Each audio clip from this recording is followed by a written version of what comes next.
நம்ம combo offer ஒன்று போட்டிருக்கோங்க. அந்த காம்போ ஆஃபரில் பார்த்திங்கன்னா முருங்கைக்கீரை சாதப்பொடி, இட்லி பொடி, பிரண்டை தொக்கு இந்த 3மே இருக்கும். இதில் முருங்கைக்கீரை சாதப்பொடி ஏன் நான் அந்த காம்போவில் வச்சேன் அப்படின்னு பார்த்தீங்கன்னா, முருங்கைக்கீரைகளில் வந்து நம்ம எல்லாமே டெய்லியுமே கீரை வந்து நம்ம பச்சையாக எடுத்துக்க முடியாது. அந்த மாதிரி இருக்கிறப்ப இந்த மாதிரி சாதப்பொடியாக எடுத்துக்கிறோம் அப்படின்னா கொஞ்சமாவது அதனோட பலன் வந்து நம்மளுக்கு கிடைக்கும். பெரியவங்கலேருந்து சின்னவங்க வரைக்கும் எல்லாத்துக்குமே. இப்போ குழந்தைங்களாம் கீரைனாவே ஒரு சில குழந்தைங்களுக்கு பிடிக்காது. அப்படி இருக்கிற குழந்தைங்களுக்கு வந்து இதை வந்து சூடான சாதத்தில் நெய்யோ அல்லது தேங்காய் எண்ணெய், நல்லெண்ணெய் இந்த 3ல் ஏதாவது ஒன்று கொடுத்து சூடான சாதத்தில் ஒரு 1/2 ஸ்பூன் 1 ஸ்பூன் போட்டுங்க. இந்த சாதப்பொடி வந்து நம்ம சாதத்தில் போட்டு பசைஞ்சு கொடுக்குறப்ப அவங்களும் விரும்பி சாப்பிடுவாங்க. அந்த டேஸ்ட் வந்து கொஞ்சம் காரம் ஸ்பைஸியாக இருக்கிறதுனால அவங்களும் விரும்பி சாப்பிடுவாங்க.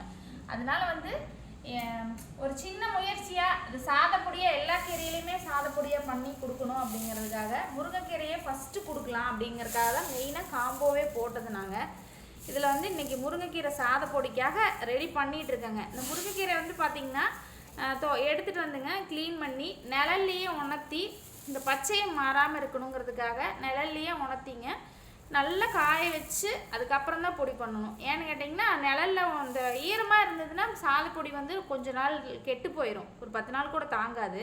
இப்படி பண்ணும்போது ஒரு மாதம் வரைக்குமே, 1 மாதம் 1.5 மாதம் வரைக்கும் பெருசாக ஒன்றும் இதில் எந்த பாதிப்பு வராதுங்க. அதனால வந்து நல்லா காய வச்சுங்க நிழல்லையே, அதுக்கப்புறமா அது மாதிரி சாதப்பொடி பண்ணி கொடுக்குறோங்க.